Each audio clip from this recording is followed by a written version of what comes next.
Je peux poser une question. Parachat Vayechi. Ah oui, c'est dans Vayechi. On y va, c'est page 286, au début de la paracha. Vayechi Yaakov Beres Misraïm. Donc il a vécu Yaakov en pays de Mitzraïm, en pays d'Égypte, Sheva Esrei Shana, il a vécu 17 ans. Vayeme Yaakov, Shene Chayav, donc on nous cite les années de Yaakov, Shene Chayav, Sheva Shanim, ou Verbaim ou Shana, il a eu 147 ans. Vaïkrevu Israël Amoud, donc Yaakov, il était proche de mourir. Vaikra l'ibn Yosef, il a fait appeler Yosef son fils. Vayomerlou lui a dit, Imna Masatichen Benecha, si j'ai trouvé grâce à tes yeux, Simna Yadecha Tachadirechi, Metamas ou ma hanche, donc il va le faire jurer. Ve'asita il m'a dit Chesed. Fais-moi un chesed, c'est-à-dire fais-moi un acte de bonté. Emet. Emet, ça veut dire quoi Emet? Emet, ça veut dire un acte de vérité. Pourquoi? Parce que un acte de chesed vrai, c'est le chesed qu'on fait aux morts. Aux morts, c'est parce qu'il n'y a pas de retour. Il n'y a pas de retour. C'est un aller sans retour. Simple. Exactement. Alna tikberin Israël, je t'en prie, ne m'enterre pas en Égypte. D'accord, donc je serai enterré avec mes pères. Et porte-moi d'Égypte. Et enterre-moi dans leur tombeau. Vayomar, il a répondu, Anori et Segidvaera, je ferai comme tu m'as dit. Ça va? C'est pas simple ce qu'il lui a demandé quand même. Non, c'est après que je voulais te poser une question. C'est pas simple parce que Yosef, c'est le roi d'Égypte quand même. Ouais. C'est le roi d'Égypte. Donc imaginez-vous, on va demander au président de la République de se libérer pour aller enterrer son père. Il dit, je t'en prie, fais-moi cette faveur. Il le fait carrément jurer. Tellement c'était pas évident qu'il accepte. Parce que de libérer un président pour aller enterrer son père en Égypte, l'Égypte c'était en Israël, c'était pas à 2 kilomètres. Hein. Il fallait passer le désert. Il fallait passer le désert, monter jusqu'à Hebron. Vous imaginez le chemin qu'il y avait à faire. Et toute la délégation, et tout le machin, et tous les allers-retours. C'était carrément des jours et des jours de voyage. Et c'est pour ça, peut-être, il a demandé qu'il va le jurer, non? Ouais, c'est sûr, c'est pour ça, ouais. Alors, tournez la page, 288. Et là-bas, c'est marqué un peu plus tard, quand il va bénir ses enfants, après c'est marqué Pasuk Zain. Regardez, il va marquer Ve'ani bevoim padanam. Il parle à Yosef et il lui dit Vani, et moi, bevoim padanam, lorsque je suis revenu de Padanaram. Padanaram, c'est l'endroit où vivait Lavan. Donc, vous remettez-vous dans le contexte que Yaakov, il a quitté Lavan, qui vivait à Padanaram, il est parti en Israël retrouver ses parents, à Beersheba. Ça va? Et il dit là-bas que quand je suis revenu de Padanaram, Meta alay Rachel était morte à côté de moi Rachel, Be'eretz Kenan, au pays de Kenan. D'accord? Baderer sur le chemin. Ouais, on voit pourquoi c'est important que ça soit marqué Baderer sur le chemin. Be'ot Kivrat Eretz. On était à une distance de Kivrat Eretz, 1 kilomètre de la terre d'Israël. La voie Ephrata en direction de Ephrat. Veik Beracham, et je l'ai enterré là-bas, Baderer dans le chemin, Baderer Ephrat dans le chemin d'Ephrat, Hi Bethlachem qui était à Bethléem. Ça va? Ça veut dire qu'il va demander à son père, il va demander à son fils de l'enterrer en Israël, ouais, de faire des kilomètres et des kilomètres pour lui, et comment il s'appelle? Et lui, il va dire à son fils, tu sais, je suis retourné de Padanaram, c'est l'endroit où vivait mon beau-père Lavan, ouais. Et en chemin, lorsque je retournais après les 22 années où j'avais vécu chez mon beau-père et sur le chemin, Rachel est morte. Et j'ai dû l'enterrer à quelques kilomètres, 1 kilomètre de Eretz Israël, ouais, qui était sur le chemin d'Ephrat. Alors, regardez Rashi. Rashi, qu'est-ce que dit Rashi sur ça? Vani bifolanara. Ouais, regardez ce que dit Rashi. Rashi explique, il dit comme ça. Alfapi shani matriach alecha lolicheni. Alors, il dit, Alfapi, donc bien que ani matriach alecha, bien que je te demande de faire un effort pour moi, lolicheni li kaver baaretz, be'eretz Kenan, pour te demander de monter en Eretz Kenan, je te demande de faire un effort énorme. 1, de te libérer en tant que président. 2, de devoir faire le voyage d'Égypte jusqu'en Israël. Il n'y avait pas d'avion à l'époque, c'était pas simple. Ouais. Donc il devait faire un effort énormissime. Oui. Et donc à la suite de ça, hein, il dit bien que je te demande de faire un effort énorme pour toi, pour moi. Vélo karasiti les mecha, mais j'ai pas fait cet effort pour ta mère. Sharé Meta Samol et Bethlachem, elle est morte à côté de Bethléem. Elle est morte à 1 kilomètre d'Israël. Je ne sais pas si vous vous rendez compte. Lui, il lui demande de faire des centaines de kilomètres. Et pour sa mère, il a fait même 1 kilomètre, il n'a pas pu faire.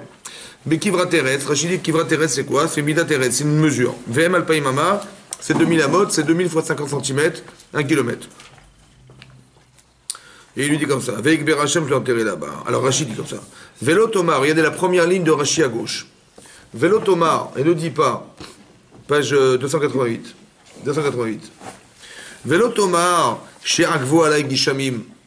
Velo Tomar ne dit pas que j'étais empêché à cause des pluies. Mais Oli Chachal et Kovra Bechevron, ouais, de devoir la déplacer et l'enterrer à Chevron. On n'était pas loin, hein, c'était pas loin. Ouais. Mais ne crois pas que c'est parce qu'il pleuvait. Ouais, Edgari d'ailleurs, c'était une période de sécheresse. Chez Aretz Chaloula ou Menukevet Kekivra. La terre était Chaloula, elle était creusée, ou Menukevet était percée comme un tamis. Vraiment, il y avait des trous partout. Tellement il séchait, c'était sec. Donc il n'y avait aucun problème de se déplacer. 1 kilomètre, c'est rien, 1 kilomètre. Il dit ne crois pas que parce qu'il pleuvait tellement qu'il y avait de la boue partout et j'ai pas pu me déplacer, on a été obligé d'enterrer sur place. Non, c'était la sécheresse, il y avait des trous partout par terre, la terre était crevassée, il y avait de la terre, on pouvait passer. Veik Beracham. Lo Olartia a fait le Bethlachem. J'ai même pas été la déplacer jusqu'à Bethlachem, 1 kilomètre. Velartnisa Laaretz, il l'a fait rentrer en Israël. Viadarti Shesh Bilebecha Alay. Je sais que tu m'en veux. Il dit, Yaakov Avinu, il dit à son fils, écoute, je t'en prie, fais-moi jurer, je te fais jurer de monter en Israël. Ça va? Il dit, mais je sais que je ne l'ai pas fait à ta mère, et je sais que tu m'en veux pour ça. Parce que si c'est tellement important d'être enterré en Israël, au point où tu me demandes de me libérer, où tu me demandes de te déplacer jusque là-bas, alors qu'on est en Égypte, c'est très important. Donc si c'est très important, hein, il y a une forme de contradiction, parce que tu me demandes de m'enterrer là-bas, et d'un côté, ma mère, tu ne l'as pas fait. Ouais. Et je sais que tu m'en veux pour ça. Dis Avalda Alecha, mais sache, Shalpi Adibur Ekverti Hacham, c'est par la parole d'Hachem que je l'ai enterré là-bas. C'était les Ezra les Banéens, afin qu'elle soit une aide pour ses enfants. Kishil Gelotam Nebuzradan. Là, il est en train de prophétiser. Yaakov Avinu, il lui dit, tu sais quoi, un jour, ouais, quand Nebuchadnezzar, il va venir en Israël pour détruire le temple, il va détruire le temple, le premier temple, et il va demander à Nebuzradan, qui était un de ses colonels d'armée, Nebuzradan qui s'est ensuite converti au judaïsme, ouais, il va dire à Nebuzradan, Veyu Avadim, Veyu Ovrim Derer Sham. Il va demander à Nebuzradan de nous exiler d'Israël en Babylonie, et on va devoir passer Sham, là-bas. Ouais, par le chemin hein, où est enterré Rachel. Yatzat Rachel al-Kivra, et c'est Rachel qui va sortir. Al-Kivra sur son tombeau, ou Bocha ou Mevakesh Dalem Rachamim, mais qui va demander Rachamim, ouais, va demander pitié à Hachem. On va demander pitié à Hachem. De quelle manière? Chez Neymar, parce que c'est marqué dans le Navi, c'est marqué, ouais, Kol Berama Nishma, une voix Berama dans les hauteurs, Nishma va être entendue, ouais, etc. Rachel Mevakal Banea. Rachel, elle va pleurer pour ses enfants, ouais. Et qu'est-ce que va lui répondre Hachem? Meshiva, Hachem va lui répondre, Yeshchar Lifulater. Tu auras un salaire pour ce que tu as fait. L'ifolater pour l'œuvre que tu as faite. Neum Hashem. C'est quoi l'œuvre qu'elle a faite? C'est quoi l'œuvre qu'elle a faite? C'est qu'elle a donné les simanim à sa sœur. Ouais. Lorsque sa sœur elle s'est présentée devant elle et qu'elle a vu qu'elle devait rentrer sous la choupa, hein, elle a dit mais ma sœur elle aura la honte de sa vie dès qu'on va découvrir que c'est pas moi. Elle va dire c'est pas grave, je suis prêt à lui donner les signes que Yaakov avait donnés. Elle va lui donner des signes pour lui éviter la honte. Ça va? Et ça c'est un sra qu'elle va avoir pour permettre à ses enfants de retourner en Israël. Est-ce que vous imaginez le truc? D'accord? Shavu banim bigvulam. Et grâce à ça, tes enfants, ils retourneront l'igvulam dans leur limite, dans leur frontière qui est Eretz Israël. Parce qu'elle a fait un acte exceptionnel, qui est celui d'avoir évité la honte à sa sœur. Elle a fait, comment dire, elle aurait pu dire, mais elle aurait pu se rebeller, elle aurait pu être jalouse, elle aurait pu ne pas accepter cette situation. Hein. Elle a fait abstraction, elle s'est tue, elle a donné ses mines en cachette. D'accord? Et c'est ça qui va permettre. Ok. Moi, ce que je comprends pas, j'ai plusieurs questions à vous poser. D'abord la situation qui est présente. Ouais. Que Yaakov Avinu, il va demander à son fils. On a vu dans le début de la paracha, il va dire à son fils, écoute, je t'en prie. Regardez, reprenez la paracha au début. C'est marqué, relisez le début. C'est marqué. Il a dit comme ça. Que Yaakov il était prêt de mourir, ouais, et il a fait appeler son fils Yosef, il lui a dit Imna masatichen benecha, si j'ai trouvé grâce à tes dieux, Simna yadecha taradirechi, ouais, donc mets ta main sous ma hanche, Ve'asita, il m'a dit Chesed ve'emet. Fais-moi un Chesed, Al natik berenim Israël, je t'en prie, ne m'enterre pas en Égypte. Ve'shachavti mavotai, je serai enterré avec mes pères, Ve'nasati b'Israël, mais vous me porterez d'Égypte, Ve'gvartani b'Gvoratam, et vous m'enterrerez là-bas où sont enterrés mes pères. Je ferai comme tu m'as dit. Donc Yosef il a répondu quoi? Il dit tout ce que tu m'as dit je le ferai. C'était énorme ce qu'on lui demande. C'est une grande concession que Yosef il va faire. D'accord? Est-ce qu'il s'est plaint Yosef? Non. Pourtant Yaakov il a dit je sais que tu m'en veux. C'est le premier enseignement, ouais. C'est que lorsque on se trouve à faire des propositions à des gens ou bien à ses enfants, à qui que vous voulez, ouais, et qu'on sait que ce qu'on leur propose n'est pas en adéquation avec ce qu'ils espéraient au départ. Parce que il dit, attends, je comprends pas. Tu me demandes de faire un truc pareil, de me déplacer, d'arrêter de travailler, comment dire, de lâcher toute l'entreprise qui est l'Égypte, c'était énorme ce qu'il devait faire, ça va. Et juste pour t'enterrer, donc c'est a priori très important d'être enterré en Israël, n'est-ce pas? C'est très important, hein. Mais pourquoi tu n'as pas fait ma mère? Ça va? Cette question, il ne va pas la prononcer à Yosef. Parce qu'il a dit, moi je fais comme tu m'as dit. Mais il faut être assez malin pour savoir qu'en fait on a créé une contradiction chez lui. Ça va? Ça veut dire qu'on lui a posé un problème. Parce que si vraiment c'était important que je t'enterre, pourquoi tu ne veux pas faire ma mère? Ça va? Et cette question-là, c'est la question qui est sous-entendue. Alors Jacob, il est malin, il sait que ça va, il sait que ça lui pose un problème. Il sait que il va dire, je sais que tu m'en veux. C'est normal de lui en vouloir. Bien sûr, c'est normal. C'est évident. Ouais, donc c'est évident. Donc il doit solutionner ça, le père, ou quoi? Bah, il a une réponse évidente aussi. Laquelle? Si c'est Hachem qui lui a demandé de faire cela, c'est la seule réponse possible. J'ai compris. La seule valable. Alors j'ai compris, mais tu vas voir, que c'est pas simple. Maintenant il dit, je sais que tu m'en veux.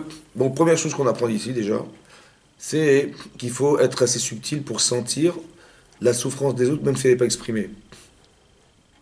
Parce que Yosef, il n'a rien dit, Yosef. Il a dit, bien sûr, papa, bien sûr, je ferai tout ce que tu me diras, je le ferai. Et il l'a fait jurer. Donc s'il a fait jurer, ça veut dire que c'était pas simple à accepter. Il a dit, ouais, je le ferai comme tu m'as dit, je le ferai. Ça veut dire que Yosef, il a rien dit, il a rien exprimé.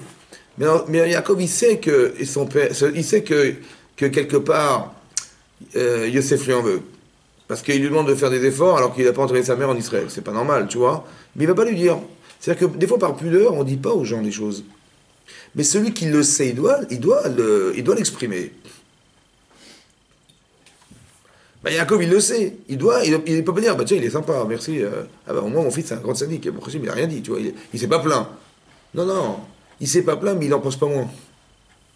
Mais non, je ne dois pas le laisser dans cette problématique. Alors, qu'est-ce que fait Jacob? Il a dit deux choses. Qu'est-ce qu'il a dit d'abord? La première chose qu'il a dit, mais tu sais, ne crois pas qu'il pleuvait. Hein.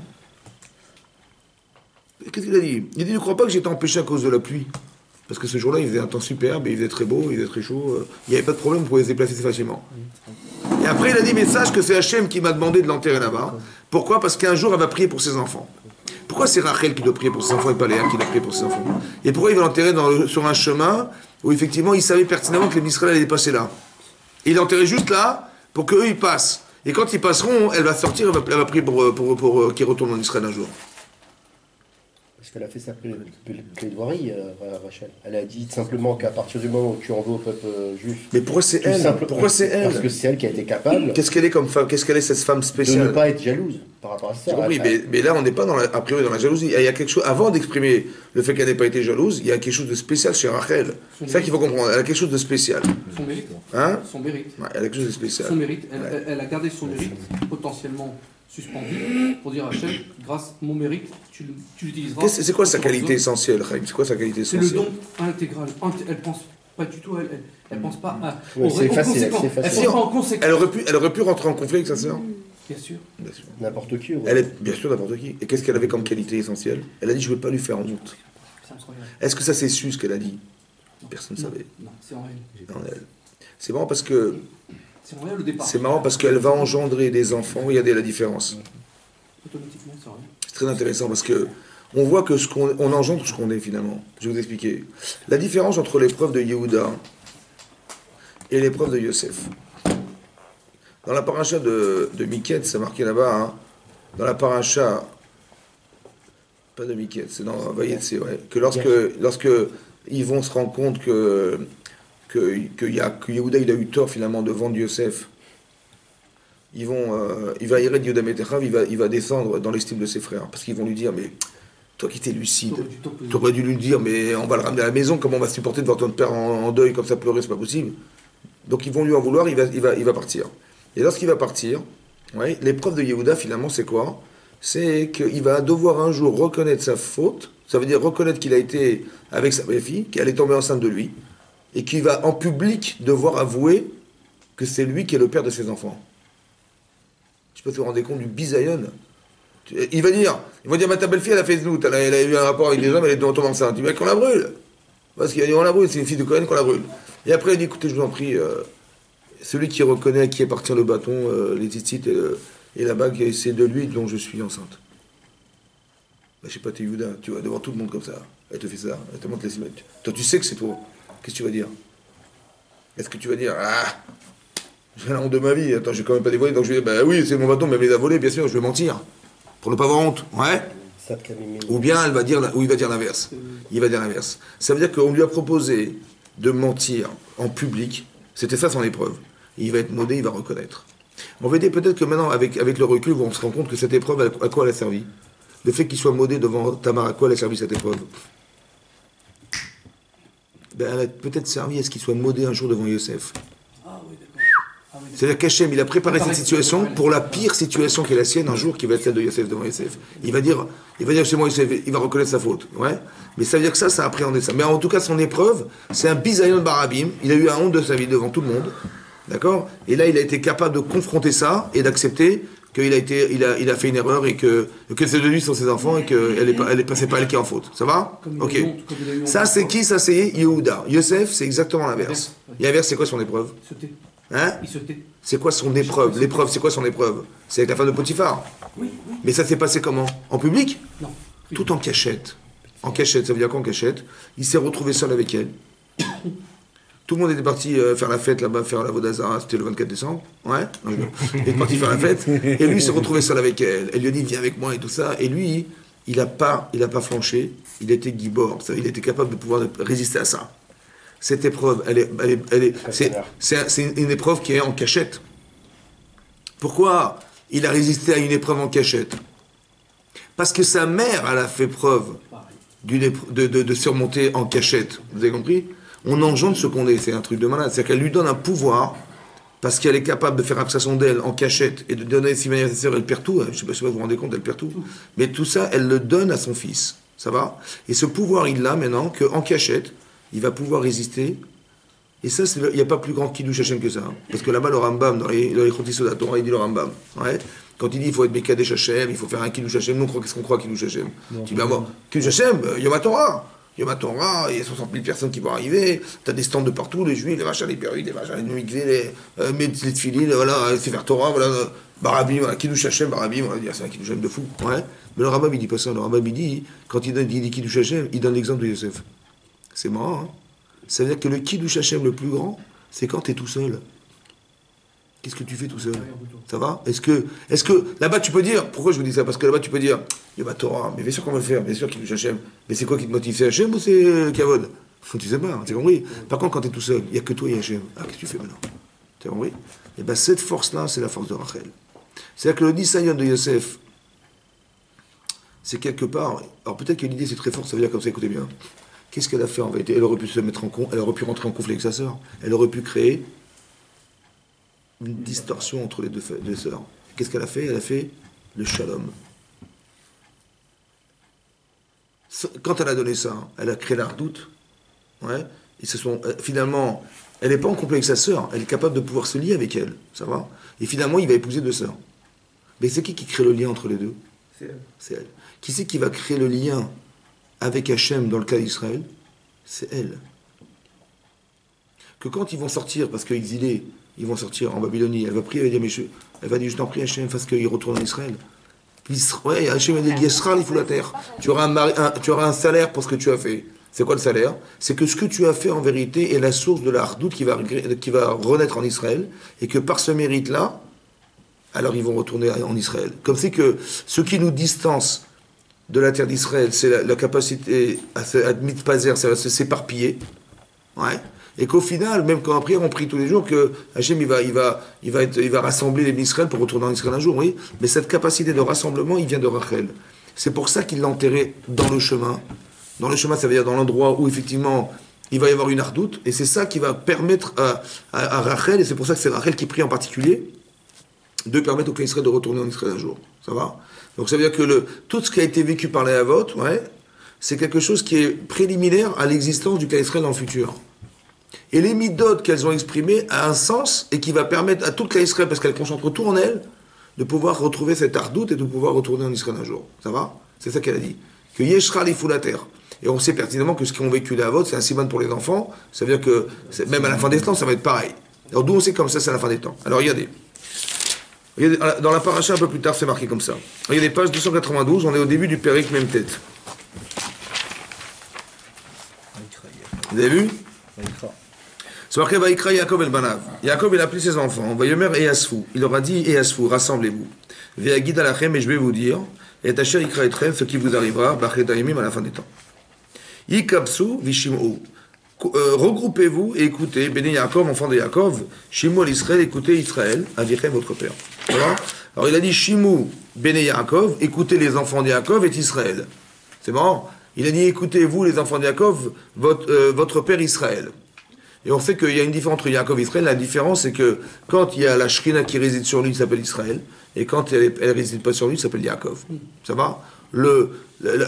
Yaakov qui est au-dessus de tout, ouais, il devient Israël. Et lorsqu'il est triste et il n'y a pas de Shrina, il s'appelle Yaakov. Voilà. En tout cas, il va dire une névoie. Il va vouloir leur dire la résurrection. Il va leur dire la traite à Bétim, et aussi ou la venue du Mashiach. Mais c'est marqué là-bas, Vayemer et Asfou. Au départ, il leur dit rassemblez-vous, et kibbutz, regroupez-vous. C'est quoi ce langage? Rassemblez-vous, regroupez-vous. Je vais vous dire à la fin des temps. Il est où le cas Israël? Il est devant lui. Ils sont tous là. Il est là. Ça veut dire qu'il y a 12 personnes qui représentent le clan Israël. Et qu'est-ce qu'il leur a dit? Je vais vous dire à la fin des temps. Rassemblez-vous. Regroupez-vous. Ça va? C'est intéressant qu'il y a déjà un moussag, une notion de rassemblement. Parce que si tu veux que la Géoula arrive un jour, tu veux l'entendre, la Géoula, tu veux l'entendre? Il faut se rassembler. Il faut se regrouper. Et plus on est distant, moins c'est possible. Et plus on est proche, plus ça a un sens. C'est parce qu'ils en avaient l'expérience qu'ils ont bondi Yosef. Hein. Quoi? Ils en avaient l'expérience. Ils avaient l'expérience qu'ils ont bondi Yosef. Ils n'étaient pas rassemblés. Ouais, c'est ça. Que tout le Yetzirah des Jvatim, ça a été séparé. Voilà. T'as compris? Et lui, il a dit, si vous voulez un jour vous libérer, il faut être capable de vous rassembler. Alors, regardez ce que dit Rashi. Regardez ce que dit Rashi. Rashi dit comme ça. Ve'agid alachem. Vous avez vu Ve'agid alachem? Alors, on est dans la colonne de gauche, là, le dernier, avant-dernier Rashi. Il est marqué. Bikesh le galot et taketz. Il a voulu dévoiler la fin des temps, la fin. Venis kalta vimenu shrina. La shrina, elle s'est envolée. De lui. Vitrilomar, il a commencé à dire autre chose. Comme ça, il dit l'agma dans Psachim. Vous avez vu? Alors, qu'est-ce qu'elle dit, l'agma? L'agma dit comme ça. Il a dit, voilà, je vais vous raconter la fin des temps. Et la shrina, elle s'envole. Elle s'en va. Donc, il ne peut pas leur dire. Il dit, mais qu'est-ce qui se passe? Pourquoi je ne peux pas leur dire? Pourquoi Hachem a refusé? Peut-être que parmi mes enfants, il y a des enfants pas cachés. Comme Abraham, il a eu Ishmaël, et comme Yitzhak, il a eu Esav. Il y a des enfants qui sont psoulim, ils ne sont pas cachés, ils ne sont pas aptes à recevoir, à écouter ce message. Parce que si la Shrina s'envole, c'est que ça ne passe pas. Oui, c'est que parmi les enfants, il y a un problème. Alors il a eu peur. Alors ils ont dit, Shema Israël. Écoute, Yaakov, Shema Israël, Hachem Elokeinu, Hachem Echad. Hachem Elokeinu, notre Dieu, et Hachem est notre Dieu, Dieu est un. Ouais.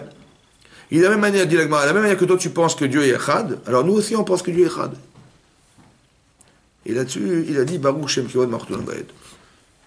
Il a dit Baruch Shem Kivod Malchuto, donc il a dit la phrase qu'on dit dans la Tfila, ouais, qu'on dit dans le Kriyat Shema. Baruch Shem Kivod Malchuto, Baruch Shem Kivod Malchuto, Baruch, ça veut dire quoi Baruch? Béni Shem Kivod Malchuto, Shem, son nom, Kivod Malchuto, qui est la gloire de sa royauté, l'Olam Bayat tout jamais. Voilà ce qu'il a dit. Et là-bas, la Gemara, là-bas, les Khamim se sont posé la question de savoir, est-ce que maintenant, le Baruch Shem Kivod Malchuto qu'a dit Yaakov, est-ce qu'on doit le mettre dans la Tfila ou pas?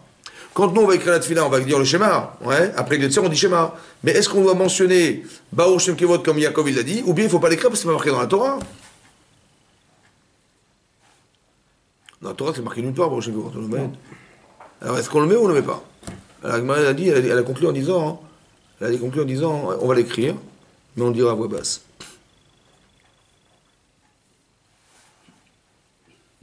Et la Gemara a dit pourquoi? Elle dit à quoi ça ressemble? Ouais, les anges, ça. Hein?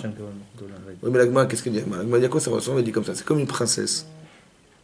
Une princesse, elle se balade dans les couleurs et elle sent des bonnes odeurs dans la cuisine. Comme ça, la Gemara dit. Ouais. Et quoi? Hein? Et qu'est-ce qui se passe? Et comme elle avait très envie de goûter, alors les cuisiniers ont dit de la faire entrer dans la cuisine qu'elle goûte, ça se fait pas qu'elle vote, ça se fait pas, tu vois. Alors viens, on va lui donner en cachette à goûter les plats sans que personne ne sache.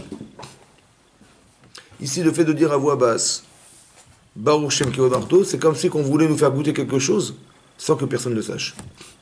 Comme ça dit l'Agmara. Maintenant, on a vu là-bas, on avait déjà parlé de fois ça. Il y a une discussion entre le Maral de Prague et le Raphaël de Volégine, de savoir quel est le pshat de la Gemara. Parce que la question est la suivante. Qu'est-ce qui est plus valorisant de dire qu'Hachem il est Echad? Echad, ça veut dire quoi Echad? Il est unique, pas un, pas un. Un, ça veut dire que quoi? Ça devrait exclure 2, 3. Comme c'est qu'on croyait qu'il y avait 3, 4 jeux, on dit non, il n'y en a qu'un. Non, c'est pas ça le pshat. Le pshat, c'est Echad unique. Dieu il est unique, ça veut dire qu'il n'y a rien d'autre. Comme on dit Enon Milevado. Il n'y a rien d'autre que lui. C'est ça Echad. Qu'est-ce qui est plus valorisant? De dire qu'Hachem il est seul au monde et que tout existe que grâce à lui? Ouais, il est tout Hachem. Ou bien de dire qu'il est roi du monde. Alors le Raphaël, il dit que le Raphaël de Oli, il dit ouais, bien sûr que c'est de dire qu'il est Echad. Hachem il est tout. Pourquoi? Parce que de dire qu'Hachem il est roi du monde, il est roi de quoi? C'est quoi le monde? L'univers. Séparé de lui. C'est quoi l'univers? L'univers, c'est quoi l'essentiel de l'univers? L'homme. C'est la terre c'est l'homme. Mais qu'est-ce qu'on est nous? Il est roi de quoi finalement? Roi de pas grand-chose. Toi, tu es obligé de le dire, qu'il est roi, mais est-ce que c'est valorisant pour lui de le dire? Non. Alors tu vas te le dire en voix basse. C'est une limite. Il vaut mieux le dire à voix basse. T'as compris? Tellement c'est honteux de dire qu'Hachem il est roi de pratiquement rien. Il vaut mieux dire Baruch Shem Kevod Baruch à voix basse. Toi tu dois dire ce que tu reconnais qu'il est roi du monde. Mais de lui dire à lui à voix haute, c'est honteux. Alors dis-le à voix basse. Comme s'il a compris le Raphaël de Volégine. Le Maral de Prague, il dit exactement l'inverse. Il dit ce qui est plus valorisant, c'est de dire qu'il est Melech HaOlam. Plus que de dire qu'il est Echad. Pourquoi c'est plus fort? Parce que quelqu'un qui est Echad, il est tout en fait. Il va s'occuper de quoi lui? Il va s'entourer de qui? Des gens qui sont énormes, comme lui quoi. Ça va? Mais si Hachem il est capable, malgré qu'il soit Echad, de descendre et de s'occuper de nous, alors qu'on n'est rien, c'est ça qui est révélateur de sa grandeur. Parce que malgré qu'il est tout, il s'occupe de pratiquement rien. Il n'est pas victime de son Echad. Alors Baruch Shem Kevod, c'est plus valorisant. C'est pour ça qu'on le dit à voix basse. Pourquoi? Parce que c'est tellement loin de le comprendre qu'on ne comprend pas leur mystère. C'est compris? Tellement c'est dur à imaginer que Hachem, avec tout ce qu'il est, il va s'occuper de nous. C'est tellement improbable que tu dis, écoute, Baruch Shem Kevod, à voix basse, parce qu'on ne comprend pas. Il va me dire à voix basse. Vous avez compris? Ça veut dire que mais les deux sont vrais en fait. Ça veut dire que moi, vis-à-vis d'Hachem, je devrais avoir honte vis-à-vis d'Hachem de lui dire qu'il est Melech HaOlam. Mais d'un côté, je le dis parce que quelque part c'est valorisant pour lui, parce qu'il est énorme. Hachem, il est capable, avec toute l'élasticité qu'il a, d'être à la fois Echad et d'être à la fois.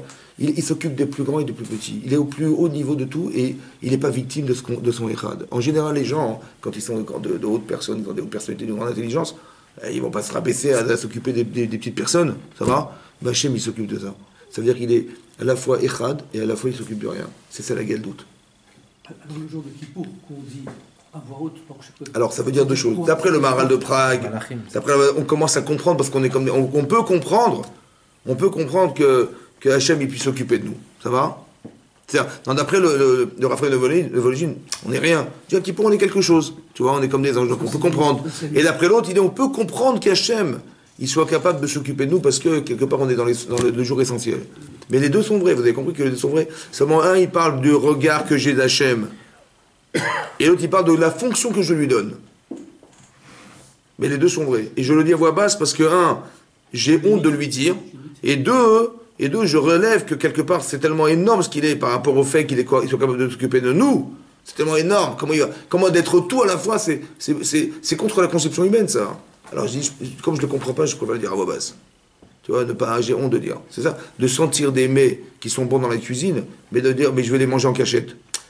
Parce que j'ai tellement honte de ce que je vais dire. C'est ça là qu'ils ont compris le pshat, vous avez compris? Voilà. Mais quelque part, ça veut dire quoi?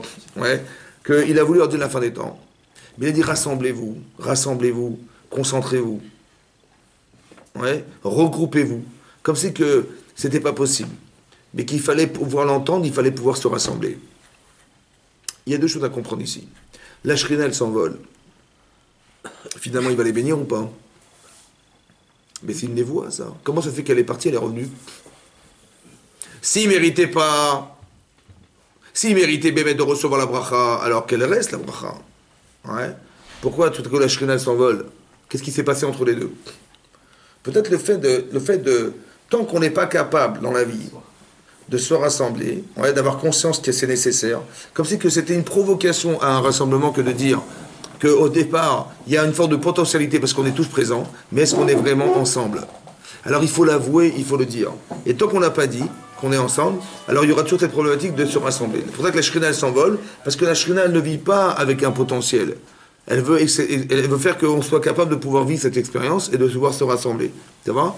Comme si que toute la problématique du Clan Israël, c'était le piroud. Ça veut dire de ne pas être capable, dans toutes nos différences, d'associer nos différences. Ouais.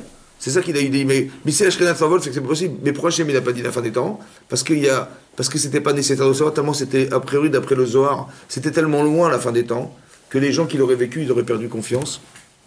Il valait mieux pas le savoir. Il valait mieux pas. Mais en tout cas, il faut savoir une chose. Que ce qui va nous séparer, c'est ce qui éloigne la Géoula. Et ce qui va la rassembler, c'est ce qui va faire qu'on va être ensemble.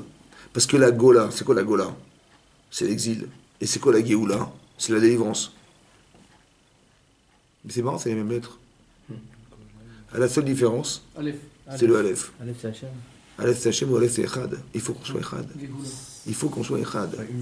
Tu comprends? C'est-à-dire que tant qu'on est séparé, c'est la Gola. Et lorsqu'on est unis, c'est la délivrance. Tout ce qui nous a, écoutez bien, tout ce qui détruit le monde, et tout ce qui nous a fait perdre le Beth Amikdash, C'est la séparation. c'est la séparation. De quelle manière? Avodazara, Gilou et Arayot, Shvichut Damim. Avodazara, on a fait l'idolâtrie, on a pratiqué l'idolâtrie. Gilou et Arayot, l'adultère. Shvichut Damim, le crime. Ça va? Ça veut dire quoi? Je me sépare du bon Dieu, j'ai trouvé un autre bon Dieu, moi c'est ma petite statuette, donc je me coupe de lui. Ouais. 2, je prends la femme de l'autre. Donc je prends quoi en fait? Quand je prends sa femme, je prends quoi? Sa carte bleue? Non. Je prends quoi? je prends quoi quand je prends sa femme? Je prends l'essentiel de ce qu'il fait vivre, spirituellement. Et je suis Damim, carrément je le tue. Dans le déluge, il y a eu le Gezel. C'est pareil. Soit tu tues physiquement, soit tu le voles. Donc il va dépérir, parce qu'il ne pourra pas vivre. Tu as compris? Mais ces trois manières-là, c'est trois manières de quoi? De séparer les autres. C'est-à-dire d'exister pour soi, mais jamais pour partager. Et ça, c'est ça qui détruit le monde. Il y a eu le déluge, et c'est ça qui va nous faire perdre le Beth Amikdash. Le divorce, c'est à peu près la même chose. Non, parce que ça peut être une mitzvah de divorcer. Oui, bien il y a une mitzvah de se marier, une mitzvah de divorcer. Quand c'est nécessaire, on divorce. Quand c'est nécessaire, c'est des mitzvahs de ça.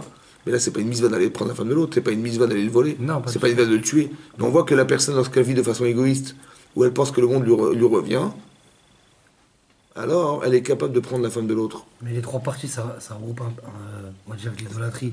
Quelqu'un il peut divorcer parce qu'il est fou de l'argent ou par exemple. Oui, ça sont des erreurs. Oui, ça sont des erreurs, c'est pareil. Mais c'est la séparation, elle s'exprime de trois manières. Soit c'est spirituel vis-à-vis du bon Dieu, soit c'est spirituel vis-à-vis de la vie spirituelle de l'autre, parce que je lui prends l'essentiel de ce qu'il me fait vivre, et spirituellement, sa femme, ou bien je leur laisse ses moyens. Tu comprends? Et ça, c'est trois choses qui vont empêcher le monde d'exister. Ou le monde individuel, ou le monde collectif. Le déluge, c'était pareil. Avodazara, pareil. Comme ça, avec Shiret, Kol Basaret Darkol Haaretz, Rachidi, il pratiquait l'Avodazara. Il y avait Arayot, l'adultère, et le Gezel. Hamas, c'est le Gezel. Il volait les gens, ça va? Mais ça veut dire qu'il privait les moyens. C'est pareil, c'est le moyen, tu comprends? C'est le Gezel, c'est le moyen. Soit le type joue avec son corps, soit il joue avec son argent, c'est pareil. Mais ça veut dire que ça, c'est des moyens de séparation. Et c'est ça qui détruit leur âme, et c'est ça qui va détruire le monde. Et qui va détruire le monde, le Beth Amikdash. Ça, c'est le premier temple. Deuxième temple, la haine gratuite.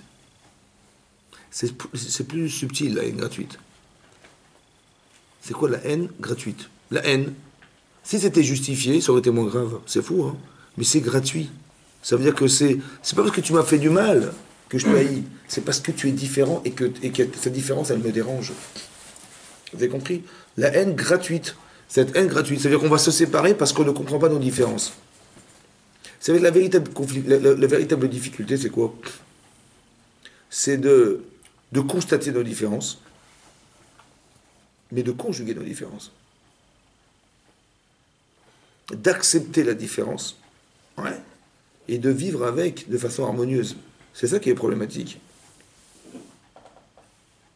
Par exemple, vous avez Yehuda et Yosef. Quand Yosef il a raconté son rêve, qu'est-ce qu'ils ont cru eux?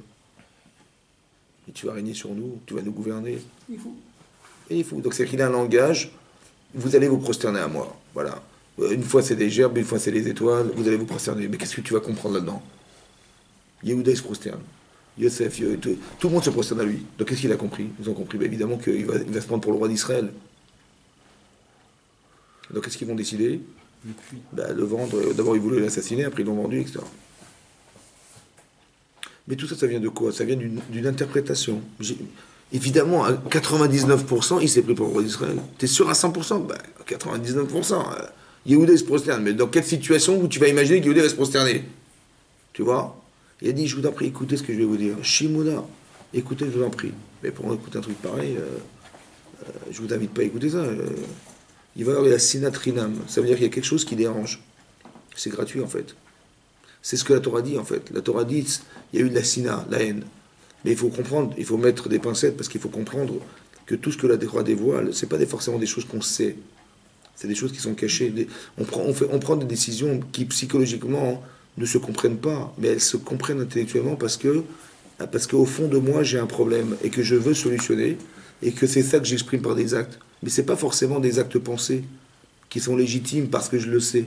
Des fois, c'est très très profond en l'homme, et cette différence, elle va engendrer une faculté à pouvoir interpréter une situation qui va arranger ma conscience, qui va soulager ma haine. Parce que si je me débarrasse de lui, je respire, tu vois. Mais ce que j'ai décidé, des fois ça s'habille avec des halachot, mais au fond, c'est une décision qui intellectuellement se justifie, mais qui au fond n'est pas l'expression de ce que je ressens. Ça va? Mais quelque part, il y a une afrada, ça veut dire qu'on a voulu séparer deux êtres. Quand il a dit Ani Yosef, c'est moi Yosef, Aodavichai, mon père est vivant. Il a dit c'est moi Yosef. Veni valou mi panav. Il était épouvanté devant lui. Lo yachlou la autoto, il aurait pu répondre. Ouais, il était comme ça. Pourquoi? Parce que quand il a dit c'est moi Yosef, ils ont vu le roi d'Égypte. Ils ont compris qu'ils se sont trompés. Le 0,01% de chance qu'ils pouvaient se tromper, c'est ça, ils se sont trompés. Ça va? C'est-à-dire qu'ils ont séparé Yosef de Yehuda en pensant qu'il était contre Yehuda. En fait, il s'avère que quoi? Il n'était pas contre Yehuda. Bien compris? Comme si que Yosef, qui était le fils de Rachel, il devait s'occuper du Olamazé.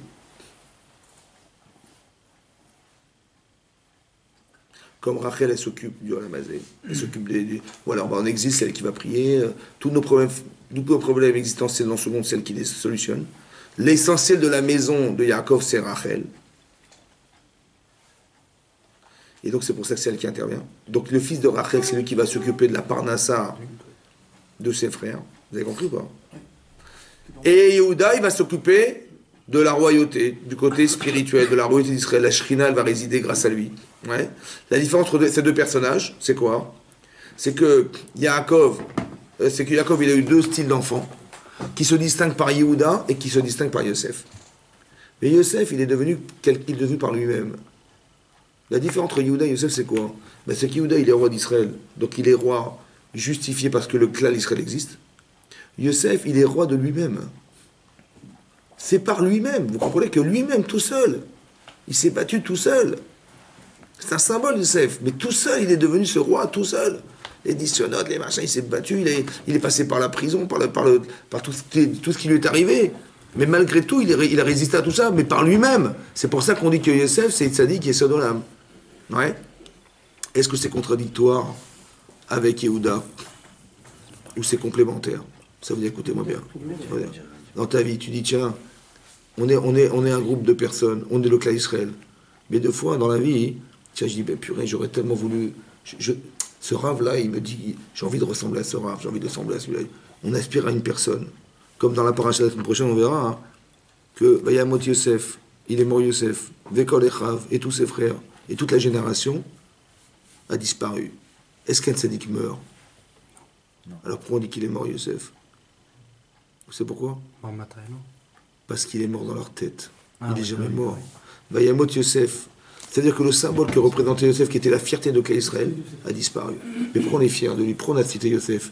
Parce que il y a des personnages dans l'histoire qui sont des personnages vers qui on aspire. Vous avez compris? Il y a le clan d'Israël dans son ensemble, qui est une somme d'individualité, mais il y a des individus qui sortent du lot. Et ces gens-là, ce sont des exemples qui sont devenus par eux-mêmes. Tu vois, on est fiers des Juifs parce que regarde d'où il vient, regarde ce qui est devenu celui-là. Tu vois. Et ça, c'est celle qui est là. Mais la différence entre Yosef et Yehuda, c'est quoi la différence? C'est que Yosef, s'il est un tzaddik, il va continuer à exister. Parce qu'il ne vit que par lui-même. Mais s'il fait une avérin, il disparaît. Alors que Yehuda, qui est le roi d'Israël, si même on fait des avérins dans Israël, on va toujours demander à Hachem de nous pardonner parce qu'on est le klal. Vous avez compris la différence d'Avodat Hachem? Que Yosef, il existe parce qu'il est lui-même quelque chose. Mais ce qu'il représente nous dérange. Parce que j'ai l'impression qu'il se sépare de nous. Et nous, on a pensé que parce qu'il se séparait, il va y avoir deux royautés entre Israël, c'est une catastrophe. C'est pour ça qu'on a préféré se séparer de lui. Mais au fond, c'est parce qu'on n'a pas compris sa fonction qu'on s'en est séparé. Mais quand il a dit c'est moi Yosef, et que j'ai constaté qu'il était roi d'Égypte, et que grâce à lui on a survécu, j'ai dit mais il avait une fonction que je n'avais jamais compris de ma vie. Vous avez compris ça? Ce principe-là, c'est le principe de la Géoula. En quoi Yehuda, il s'occupe du monde spirituel? Parce que Yehuda, c'est roi d'Israël. Ça veut dire comme ça. C'est comme ça. Rachel, écoutez, Rachel, elle a donné les simanim en cachette. Oui. Mais qu'est-ce qu'elle a fait, Léa? Olam et Galia. Elle pleurait tous les jours. Ouais. Ça va? Elle demandait à Hachem, je t'en supplie, voilà, Esav c'est un rachat, je ne veux pas épouser un rachat, je t'en supplie Hachem, fasse que je trouve un tzaddik, au moins qu'il soit un tzaddik, je veux pas tomber dans une famille pareille, etc. Elle pleurait. Qu'est-ce qu'il a fait Hachem? Il a écouté ses prières. Et non seulement elle a épousé Yaakov, mais elle a épousé avant Rachel. C'est-à-dire que le fort de la prière, la fiat Anishmaya qu'elle a demandé d'Hachem, et ben c'est ça qui va engendrer Yehuda. Que Yehuda, il va être capable d'être modèle d'Hachem. Quand tu fais les erreurs, j'accepte, et je dis, Bezat Hachem, qu'on va y arriver. Mais il s'appuie sur Hachem pour arriver à gérer Israël en même temps. Tu as compris? Mais tout passe par Hachem. Yehuda, il passe par lui-même. Et Hachem, il lui donne un koach. Ça va? Mais c'est lui-même qui va devenir cet homme. Tu vois? Et sa réussite lui donne la haslacha qu'Hachem lui donnera. Tu vois? Alors que Yehuda, il est roi d'Israël, donc il est, entre guillemets, gouverneur, c'est lui qui va gérer, mais lui, il a été nommé. Et c'est lui qui va donner une directive au clan d'Israël dans son entier. La différence entre lorsqu'on gère le collectif et lorsqu'on gère l'individu, la différence, elle est énorme. Et la différence, ça va se faire aussi, est-ce que j'accepte le côté individuel de celui qui se sépare de moi? Et c'est ça qui va créer de la haine. La différence va créer de la haine. Mais qu'est-ce qui va solutionner la haine? C'est quoi qui va la solutionner? C'est quand j'aurai compris la fonction de l'autre. Pas la position de l'autre, la fonction qu'il a. Comme une fois, on l'avait dit une fois comme ça. Écoutez bien. C'est marqué dans la Torah au début de la parasha de Bereshit. Hachem, il a créé deux méorot, deux luminaires. Agdolot. Il a créé deux grands luminaires. Et Tamaro Gadol, le grand luminaire, il va régner le jour. Ouais. Mais Amaro Katan, il va régner la nuit. Il va être d'accord, il a créé les étoiles. Au départ, il a dit qu'il a créé combien de luminaires? Deux grands luminaires. Équivalent. Et après, il a créé un grand qui va régner le jour et un petit qui va régner la nuit. Mais je comprends pas. Au début, il a dit qu'il a créé deux grands luminaires. Et après, il a dit qu'il a créé un petit et un grand. Je comprends pas comment ça marche. Alors, Rachid explique, il dit qu'au départ, la lune et le soleil, elles brillaient autant sur la terre que l'un comme l'autre. Ça va? Maintenant, la lune, elle s'est plainte devant Hachem. Elle a dit, je comprends pas. Tu as créé deux mlachim beketer echad. Tu as deux rois avec une seule couronne. C'est quoi deux rois? Deux rois, c'est que la lune et le soleil sont deux rois. Ils ont une couronne. La couronne, c'est la fonction. Ouais, la couronne, c'est la fonction. Et c'est quoi la fonction? C'est de créer la terre. Il y a quoi ça sert qu'on soit deux pour éclairer la même chose? On donne autant d'intensité de lumière le jour que la nuit. Mais à quoi ça sert d'avoir créé deux luminaires qui ont la même fonction de créer la terre? Ça sert à rien. Elle se plaint. Ça va? Elle a raison, elle a tort? Elle a tort. Pourquoi elle a tort? Parce qu'il y en a qui c'est pendant le jour, l'autre c'est pendant la nuit. Elle éclaire la nuit, donc on a besoin d'elle la nuit. Très bien. Mais éclairer pareil. Mais t'as qu'à dire, regarde ta montre. Tu verras que là, il est 9h30 et il fait nuit. Regarde ta montre, pourquoi tu as besoin de changer la lune et le soleil? Qu'est-ce qu'il a fait Hachem? Qu'est-ce qu'il a fait? Est-ce qu'il a répondu à sa question? Ben non. Elle a dit à quoi ça sert de lumière? Elle dit, ah bon, c'est comme ça, tiens, je te rapte ici. En quoi il a répondu? En quoi le fait de diminuer sa lumière, ça répond à la question qu'elle a posée en disant, je comprends pas pourquoi il y a deux luminaires. Si elle a raison, alors il n'y en aura qu'un. Ouais. Et donc quoi? Qu'est-ce qui va se passer? Si il y en a qu'un, il y en a quoi? Qu'est-ce qui va se passer? S'il n'y a qu'un luminaire, ben on va éliminer un des deux. Peut-être la nuit va partir. Mais elle espère le soleil. Ouais. Mais quelque part, ça veut dire quoi ça? Comment vous avez compris ça? En quoi le fait de diminuer la lumière de la lune, ça répond à la question qu'elle s'est posée un jour en se disant, mais pourquoi il y a deux luminaires? Parce que c'est de la gava d'avoir posé la question. Qu'est-ce que ça peut te faire à toi qu'on soit deux? Du moment que tout le monde a sa fonction, c'est. Donc la question en vérité, la question de la Lune, c'est pas qu'il y ait de luminaire, c'est qu'elle voulait régner seule. D'accord. Et en quoi le fait de diminuer, ça lui a réparé son truc? Bah, il fallait l'enlever. Exact. Alors pourquoi il a laissé? Pourquoi il a laissé, il a diminué? Pourquoi il n'a pas enlevé? Pour faire les étoiles. Pour faire Mais les non, étoiles. mais non. Ça, c'est à la suite de. C'est pour la consoler qu'il a mis des étoiles. Comme ça, Rachid dit. Mais pourquoi il a diminué? En quoi le fait de diminuer, ça répond à la question de finalement pourquoi tu as créé de luminaire? Tu réponds pas? Pourquoi? Tu as compris? Alors, et en quoi? Alors, comme ça. Qu'est-ce qu'elle a cru, la Lune? Elle a cru que, si la fonction que j'ai, c'est d'éclairer la Terre, on éclaire autant l'un que l'autre. Le Soleil, il éclaire la Terre comme moi, et moi, j'éclaire la Terre comme lui. On est deux grands luminaires. Il y a autant d'intensité de lumière produite par le Soleil que par moi. À coup, ça sert de créer deux. Maintenant, qu'est-ce qu'il fait, Hachem? Il diminue sa lumière. Mais en diminuant la lumière, qu'est-ce qu'il a fait? Il a permis de voir que sa lumière, elle venait pas d'elle. Elle venait de qui? Soleil.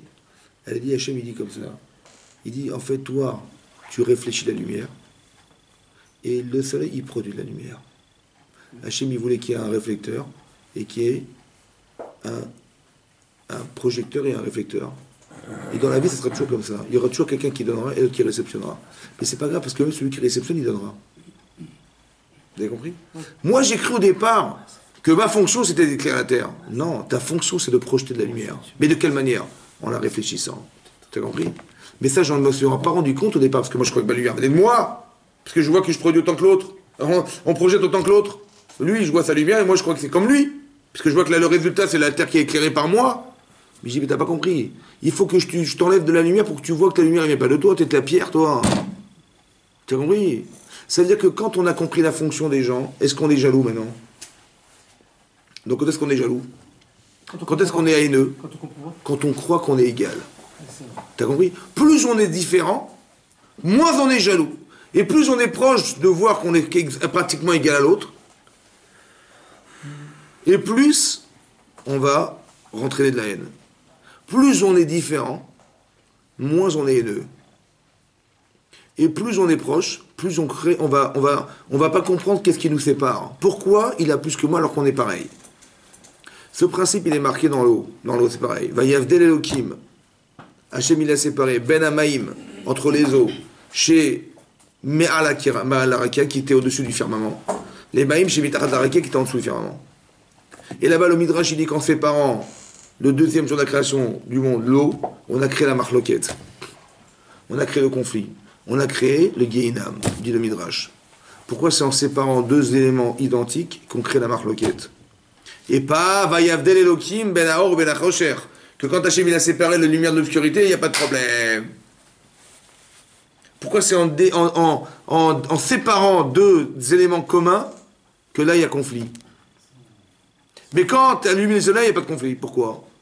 Parce que quand la nature est différente, il n'y a pas de conflit, puisque je sais ce que c'est que la lumière, et je sais ce que l'obscurité. Par contre, quand c'est la même eau, et je dis, alors on est pareil, à quoi ça sert de nous séparer?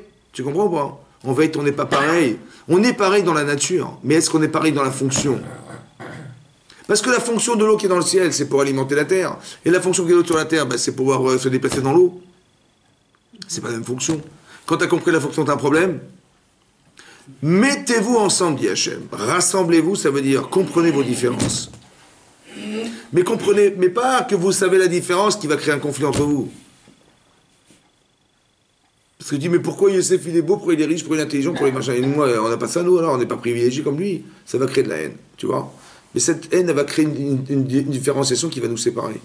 Pourquoi tu dois te séparer de la différence et pas rassembler nos différences et faire de nous des gens plus forts? Parce qu'on est beaucoup plus riches par la différence. Tu as compris? Quand ils ont vu leur frère, qui était Yosef, il a dit, mais vous allez vous procéder à moi, ce langage, il dérange parce que j'ai l'impression qu'il va nous gouverner. Ça va? Mais en vérité, il va nous gouverner, mais d'une autre manière, qui n'a rien à voir avec celle de Yehuda. Vous avez compris ce que je veux dire? Mais c'est pas contradictoire. C'est ça le problème, c'est que nous, on croit que ça va contredire quelque chose. Et même, je vais te dire même mieux que ça, on croit les Shem Shamaim que ça va nous découvrir, ça va nous fracturer.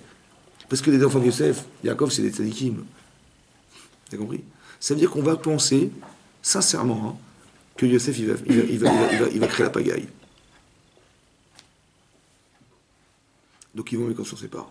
Ils ont jugé que c'était comme ça, et c'était comme ça, c'était vrai. Qu'il va y avoir deux royautés, ce qui est impossible. C'est comme il y avait Yaakov et Esav, deux nations qui vont se confronter en permanence. Ben là, Yaakov, il reproduit la même chose. Voilà, Yaakov, il a eu deux enfants, un Yehuda et l'autre Yosef, qui vont se confronter en permanence. C'est pas possible. Il y aura deux royautés en Israël, c'est pas possible. Il vaut mieux en éliminer un et qu'une seule royauté et qu'on soit légitime. C'est pas grave, on perd un des Shvatim, mais au moins, légitimement, on peut construire quelque chose avec ce qu'on a. Plutôt que de toute façon, en permanence, il y aura toujours un Esav, il y aura toujours un Ishmael, il y aura un Yosef maintenant. Et ce conflit-là, il va rester permanent, c'est pas possible. En vérité, il était complémentaire. Alors que nous, on pensait qu'il était conflictuel. Mais c'est la vision qui est fausse, vous avez compris? C'est la vision qui est fausse. J'avais mal interprété. J'ai cru qu'il était contre moi. Mais qui t'a dit ça? Je ne sais pas, c'est ce que j'ai compris, j'ai cru. En fait, c'était pas moi, en fait. C'est ce que j'ai cru, vous avez compris? C'est ce que j'ai cru. Ça veut dire que l'interprétation, elle ne vient pas forcément de ma... Elle vient de quelque chose qui est faux derrière. Ça va? Et c'est ça qui m'amène à croire qu'on est l'un contre l'autre. Et cette haine gratuite, vous avez compris que lorsque la Torah nous dit on n'a pas le droit d'haïr les gens, on n'a pas le droit de les convoiter, on n'a pas le droit d'avoir de la rancune, on n'a pas le droit d'être vengeur, pourquoi c'est sourd? À part le fait que ce soit... Parce que c'est déstabilisant, ça sépare les êtres. Et le fait d'être séparés, ça nous éloigne. Et le fait de nous éloigner, ça fait qu'au final, Hachem, il sera le Dieu de quoi? Ben de rien. D'une somme d'individus. Mais Dieu, il n'est pas le Dieu d'une somme d'individus, il est le Dieu du clan Israël. Le fait de se rassembler, vous avez compris? Le fait de se séparer, ça détruit le Beth Amikdash. Pourquoi vous croyez que lorsque Yosef, il a vu son frère, il a pleuré, ils ont eu un roi HaKodesh, ils ont vu Chorban Habayit? Quand ils ont pleuré, que Binyamin, il est tombé sur le coude de Yosef, et Yosef est tombé sur le coude de Binyamin, ils ont pleuré. Et la Barachi dit, il amène le Midrash qui dit que ils ont pleuré, que le territoire de Binyamin, il devait concentrer le Beth Amikdash numéro 1 et numéro 2, il a été détruit, c'est ça qu'ils ont pleuré. Et Mishkan Shilo, qui était sur le territoire de Yosef, il a été détruit, ils ont pleuré. Ils ont pleuré quoi finalement? La séparation, la destruction, la destruction, la ouais. destruction, la séparation. D'accord. Donc on leur a montré Minash Shamaim quoi? Faut être ensemble. Mais pourquoi il y a eu... Mais pourquoi... Attends, est-ce qu'ils étaient séparés un jour? Bien sûr. Mais ils étaient séparés ou pas? Pendant les 22 ans qu'il a été séparé de... Très bien. À cause d'une interprétation, ils ont été séparés. À cause de la haine et de la jalousie. Oui. Comme ça, il y a Torah, ouais. Mais Ok. c'est pas de leur faute à eux deux. À qui? Ils ne pas être séparés. Très bien. Maintenant, pourquoi c'est Binyamin qui a eu le srout que le Beth Amikdash soit sur son terrain? Et pourquoi Yosef, il a eu le Mishkan Shilo? Pourquoi? C'est qui a fait le shalom entre ses frères? C'est Binyamin. Pourquoi? Ah bon? C'est Binyamin ou pas? Quand il a dit, écoutez, ne revenez pas si vous ne pas dit Binyamin. Si vous revenez, ne revenez pas. Finalement, ils l'ont ramené ou pas? Oui. Très bien. Mais à quel prix? Au risque de tuer le père. Très bien. Maintenant, il a dit, écoute, je me suis porté garant. Yehuda a dit, je me suis porté garant. Que si je ne remets pas Binyamin,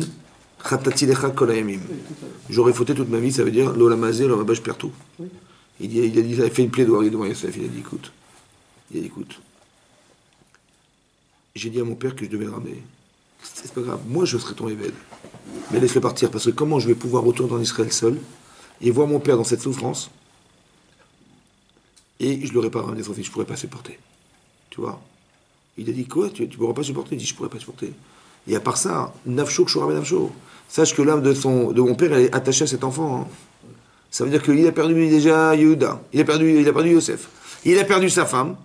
Et la seule chose qui lui permettait de se lamenter de la perte de son fils et de sa femme, c'était Binyamin. Alors, si tu aurais Binyamin, c'est terminé. Il a dit, tu vas le tuer, c'est fini, tu vas le tuer, là. Il a dit, donc si je prends ton Binyamin, je tue ton père. Il m'a dit, bien sûr, tu prends Binyamin, tu tues mon père. Il dit, mais c'est moi, Yosef. Mon père est vivant. Tu as compris? Ça veut dire que qu'est-ce qui a permis à Yehuda de faire teshuva et de comprendre qu'il a eu tort? Parce que si, Bémet, tu pensais que quand j'ai pris Binyamin, j'ai tué ton père, alors comment tu as pu croire une seconde qu'en en me vendant, tu n'allais pas tuer ton père? Ah bon, tu crois? Mais mon père, il est attaché à moi comme il est attaché à Binyamin. Mais Binyamin, il a rien fait. Binyamin, il a servi de transaction. Il a servi de d'intermédiaire. Mais il a rien Qu'est-ce fait. que c'est que le Beth Amikdash? Intermédiaire entre nous, je suis d'accord. C'est pour ça que c'est dans le territoire de Binyamin. Mais lui, quel mérite il a? Lui, Qui? Quel mérite il a? Il a été l'intermédiaire. À quel mérite il a? Il n'a pas voulu être l'intermédiaire. Très On bien. l'a obligé d'être l'intermédiaire. Alors, quel Donc, intérêt quel il a? mérite il Quel a? mérite il a? Dis-moi si on te traite de voleur. Tu vois, tu as volé la coupe de Binyamin. Tu as voulu la coupe de SF. Tu l'as volé la coupe de SF. Chaim. Ouais. Tu es innocent. Qu'est-ce que tu fais? Je clame l'innocence. Ok. Tu vas porter plainte ou pas? Tu vas prendre un avocat? Oui ou non? Il a pris un avocat, lui? Il a laissé faire, il a rien dit. Pourquoi il a laissé faire? Parce qu'il savait que c'était bien Shamaï. Il savait. Quand ils ont dit, quand ils ont vu, quand Yosef il a dit, mais vous avez la coupe, mais je m'en servais moi pour faire de la sorcellerie avec. Comment vous avez osé me prendre ça? Ah, vous voulez savoir où vous étiez? Vous avez pris le truc parce que vous savez que j'étais un sorcier. Ouais. Qu'est-ce qu'ils ont dit? Ils ont dit, Elohim Matzah et Avon Avadecha. Elohim Matzah et Avon Avadecha. C'est Dieu qui a trouvé la faute de tes serviteurs. Du coup, tu parles de bon Dieu, tu parles à un idolâtre qui se raconte. C'est-à-dire que quand ils voyaient la chose, ils ne voyaient pas Paro, ils ne voyaient pas Yosef, ils ne voyaient pas l'Égypte. Ils voyaient Hachem. T'as compris? Mais Yosef, mais Binyamin aussi. Tout est les Shem Shamaïm, vous avez compris? Ça veut dire que tu fais les Shem Shamaïm, tu vas construire le Beth Amikdash avec. Parce que c'est toi qui crée le Shalom. Mais non, ça a marché. Donc c'est-à-dire que le Beth Amikdash, il a été construit entre le territoire de qui? De Yehuda. Et Jérusalem se trouve à couper entre Yehuda et Binyamin. Le sroud d'avoir le Beth Amikdash. Maintenant, ils ont vu la destruction du temple. Ils ont vu quoi, finalement? Qu'est-ce qu'il a vu? Il a vu, ouais. Il a vu que la Teshuvah, elle a marché ou pas? Elle a marché jusqu'à quand? Tu sais quoi? Quand tu fais Teshuvah, tu crois que ça s'arrête à toi? Hein? Quand tu fais Teshuvah, ça s'arrête à qui? Tu regrettes quelle faute? Les tiennes? Mais en vérité, ça va jusqu'où? Hein? Tout le clan. Mais tous tes enfants, tes petits-enfants, Est-ce que vous vous rendez compte de ça? Quand on fait Teshuvah, il ne faut pas faire Teshuvah pour soi. Il faut savoir que tout ce que tu contiens en toi, tes enfants, ils vont en hériter un jour. Et tes petits-enfants, ils disent jusqu'à quand? Tu vois que quand ils ont fait, il leur a mis une tension de malade. Parce que Yosef, il a pris un risque ou pas? Parce qu'il aurait pu tuer son père. Mais ça, c'est pas, entre guillemets, c'est pas grave. Parce que même s'il va mourir, Yaakov Avinu, mais ses enfants ils feront Teshuvah, au moins on aura gagné la Géoula. Mais si tu laisses une tâche dans la famille, mais ce problème de sinatrina qui n'a pas été solutionné, qui est profond, il n'a pas été solutionné, mais on n'aura jamais de Beth Amikdash, ce ne sera pas possible. Parce qu'on n'arrive pas à vivre ensemble. C'est ça qu'il a essayé de faire, Yosef. Il a essayé de faire qu'au final, on n'est pas contradictoire, on n'est pas en conflit tous les deux. Ça va? Toi, tu as pensé le mal, mais Hachem, il a pensé le bien, c'est que j'étais là pour vous nourrir. Tu vois? C'était ça ma fonction. C'était pour préparer la Géoula, c'était pour préparer tout ça. Tu vois? Et toi, tu crois que j'étais contre toi. Dommage, tu n'as pas compris. En vérité, on est complémentaires. Vous avez compris? Ça veut dire que tant qu'on n'aura pas compris que chacun il a un rôle individuel, mais qui a une fonction essentielle individuellement, tant qu'on n'aura pas compris ça, on n'aura pas possibilité d'amener le Mashiach, c'est impossible. Parce que la possibilité de comprendre nos différences et d'accumuler nos différences et de les concentrer dans un but commun, comme sur le mont Sinaï. On a dit Ish Echad Belev Echad. Tu as vu? Il n'y a pas de conflit entre nous. On a dit Ish Echad Belev Echad. Vaïchan Israël Negedar. On a campé Israël de face à la montagne. Vaïchan Israël face à la montagne. Il a campé Israël. Non, ils ont campé Israël. Vaïchan. On était Ish Echad Belev Echad. Ça veut dire qu'il n'y avait rien qui nous séparait. Dans un objectif commun, c'était recevoir la Torah. Et je pense que c'est ça l'idée qu'il faut comprendre ici. Ikapsou, rassemblez-vous, concentrez-vous, regroupez-vous. Ça veut dire que plus on pense qu'on est des individualités, moins Hachem il peut être Shochen Shrinado. C'est un truc de fou, quoi. Plus on est séparés, plus on est dans la galoute. Et plus on est proche des uns des autres, et plus on va dire, Hachem il est des fois obligé de créer une galère qui est la galoute, pour arriver à créer de la fraternité. Et cette fraternité, elle nous lie, et après on pourra partir. Comme fait que la difficulté vécue n'avait de sens que pour nous relier, en fait. Que après, oublie la politique, oublie tous les trucs. Il faut survivre. Allez, venez, on est solidaires. Il faut survivre, on est en galoute, il faut survivre. Comme si que le fait d'être en exil, ça permettait de créer de la solidarité. Et cette solidarité permettait de nous sortir de là. Parce que chacun, il ne va pas voir le superficiel de l'autre, mais voir l'essentiel de l'autre. Il faut qu'on s'en sorte. Comment on va faire? Toi, tu vas servir à ça, toi, tu vas servir à ça. Chacun, il va pouvoir déterminer la personnalité de chacun. Ouais. Et son côté individuel m'intéresse. Il faut savoir une chose claire. Si on ne se ressemble pas, c'est qu'on a forcément des différences.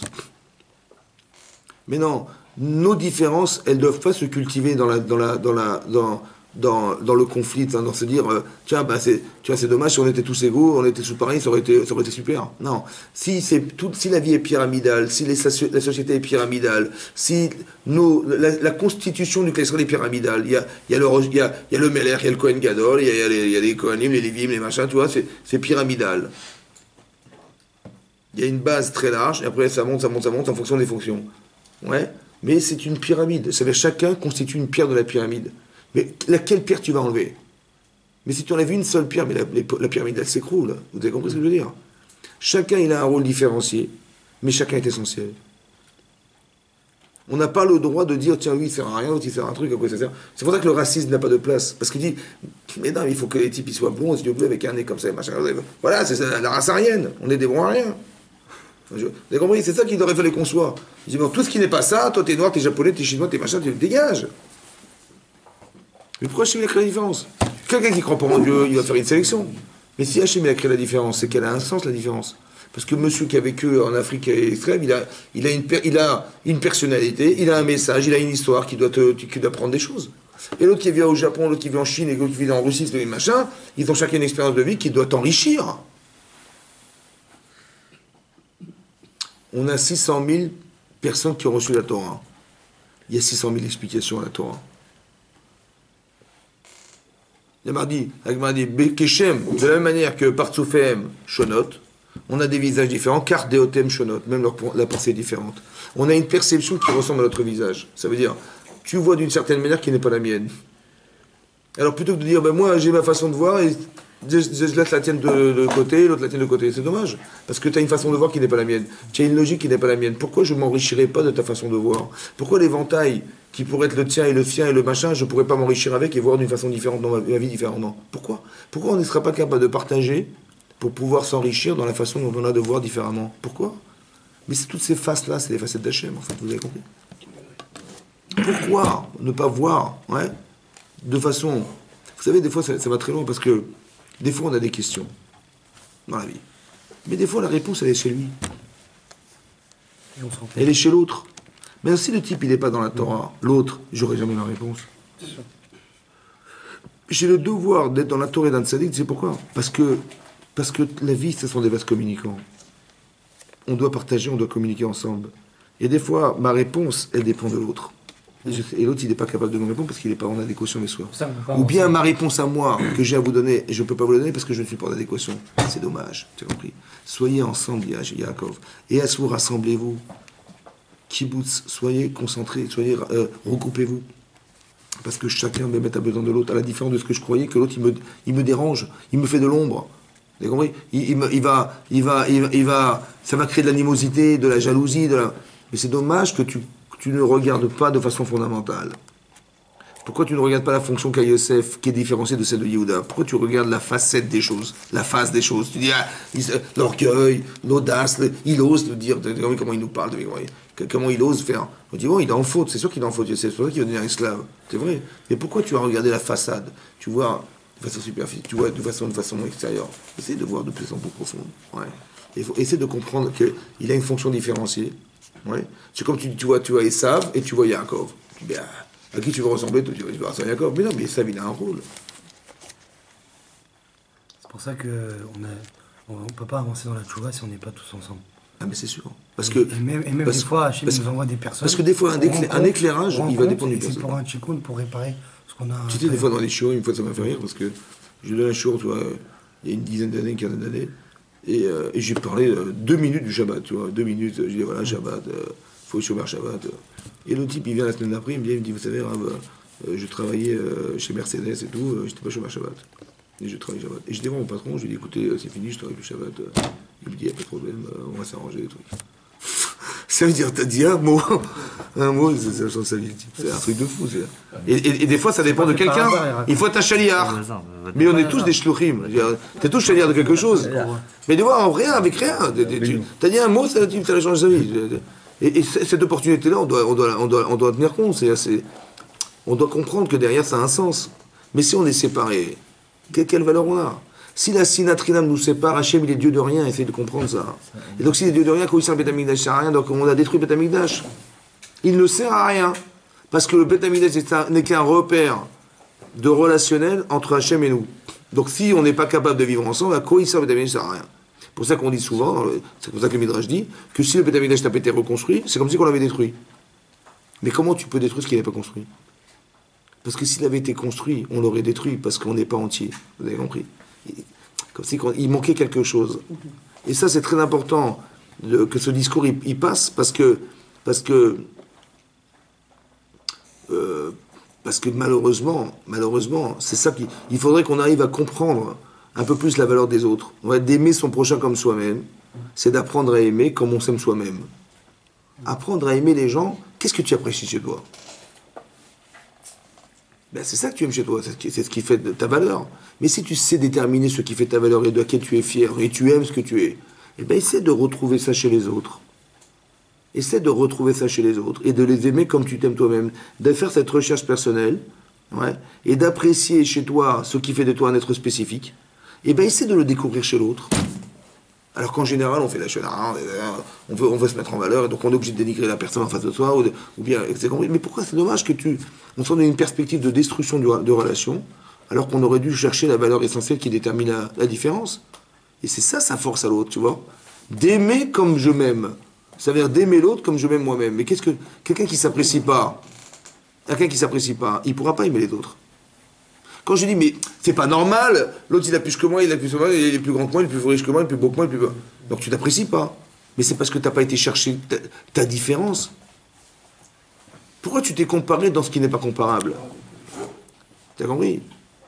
Tu dis, mais Youssef, regarde Youssef, il apprend la Torah avec mon père, Youssef, on lui fait des cadeaux, Youssef, il fait la shona, on dit rien, tu vois, il rêve ses rêves, il raconte ses rêves, il se passe rien. Ça va très loin, vous savez pourquoi ça va très loin? Peut-être que quand Yaakov, il a dit à ses enfants, mais il dit n'importe quoi, votre frère, il dit des bêtises dans son rêve. Il a dit sa mère et son père vont se prosterner à lui. Mais sa mère, elle est morte. Donc, c'est qui la lune? Vous avez vu? T'as vu comme c'est bête? Il les a calmés. Peut-être, hein, c'est une parenthèse que je vous dis, peut-être qu'il a eu tort de faire comme ça. Peut-être qu'il aurait dû dire, et bien peut-être qu'il a raison. On va attendre. Comme lui, il a dit, il a voulu les calmer, mais en vérité, est-ce qu'il les a rassurés? Ben non. Il aurait dit simplement, il a évité que ce soit pire. Mais peut-être qu'il aurait dû dire, mais attends, peut-être qu'il a raison, attendez, on va voir. Comme lui, il a dit, moi, Chamaret Tadavar, il a dit, Rachid, on va attendre, on va voir ce qui va se passer, je vais voir ce qui va se passer. Il est arrivé. Au lieu de dire, mais peut-être qu'il a raison, attendez, on va voir. Il a dit, non, vous avez compris, il les a réconfortés dans leur position. Alors qu'est-ce qu'on fait de la mère qui est morte? Tout ça pour éviter, hein? Qu'est-ce qu'on fait de la mère qui est morte? Alors Rachid, le Midrash dit que c'était Bila. En fait, c'est trompé. Okay, d'accord. Regarde. Tu veux me faire plaisir, Chaim? Où la paracha? Où la paracha de Vaïchev? Vaïchev. Ouais, Vaïchev.